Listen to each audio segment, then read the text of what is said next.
Goeiedag, vandag gaan ek die Vertex benadering asook die STEAM benadering verduidelik deur gebruik te maak van my tema vervoer.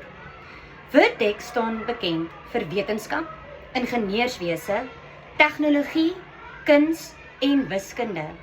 Al die lesse in een geïntegreer. Dit is 'n onderrigsbenadering waar al hierdie vakke saam gebruik word om leer meer prakties en betekenisvol te maak vir die leerder. In plaas daarvan dat leerders net luister, leer hulle deur te doen, te ontdek en ook probleme op te los. In die grondslagfase is dit baie belangrik om te onthou dat leerders reeds idees het oor hulle wêreld. Hierdie idees kom van hulle eie ervaring af. Byvoorbeeld 'n leerder mag dink dat 'n groter voertuig altyd baie vinniger is as 'n vliegtyg, of 'n vliegtyg kan nie val nie.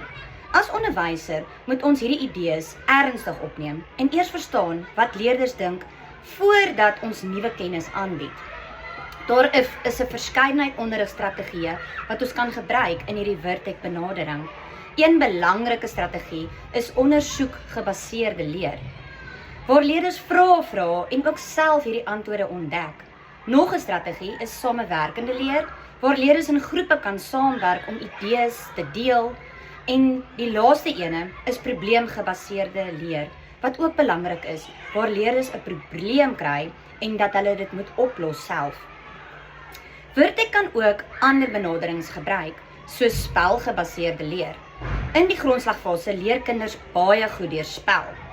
Demonstrasies en direkte onderrig kan ook gebruik word om sekere konsepte eers te verduidelik. Ek gaan 'n konkrete voorbeeld gee van hoe Vertex toegepas kan word met die tema vervoer. Die aktiwiteit is om 'n papierhelikopter te ontwerp en om hom te toets. Eerstens vra ek vir die leerders wat hulle weet van helikopters en hoe hulle dink dit werk eintlik. Daarna wys ek vir hulle hoe om 'n eenvoudige papierhelikopter te vou en te bou. Die leerders werk dan in groepe saam om hulle eie helikopter te bou. Hierdie aktiwiteit sluit al die elemente van Vertex in. Wetenskap leer die leerders hoe werk swaartekrag en die lugweerstand. In ingenieurswese ontwerp en bou hulle self hulle helikopter. In tegnologie gebruik hulle hulpmiddels soos skere, papiere. En in kuns versier hulle helikopter met gom en blinkers en allerlei dinge. In wiskunde meet hulle met hulle liniaal hoe lank die helikopter moet wees en hoe hulle dit gaan vergelyk, dat die resultate gaan vergelyk word op die einde van die dag, waar die wiskunde inkom. Leerders kan ook eksperimente maak, of hulle eie eksperimente maak. Wanneer hulle voel, hy vlieg nie hoog genoeg nie, kan hulle hom langer maak, of hulle kan hom korter maak, of hulle kan meer van die propellers aansit, en so aan. Hulle kan eksperimenteer deur die grootte van die vlerke te verander. En dan kan hulle kyk wat self gebeur om hom te toets. Op hierdie manier ontdek leerders self hoe dinge werk en as hulle enige idee het, kan hulle self dink hoe dit gaan werk. Hierdie tipe leer help leerders om hulle eie idees te toets en te verbeter.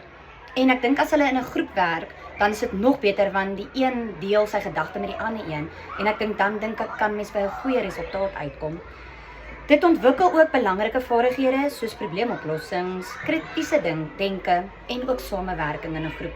Ten slotte maak die Vertex benadering leer baie meer interessant en regtig prakties. Dit help leerders om beter te verstaan hoe hierdie wêreld werk, omdat hulle so aktief betrokke is saam met mekaar.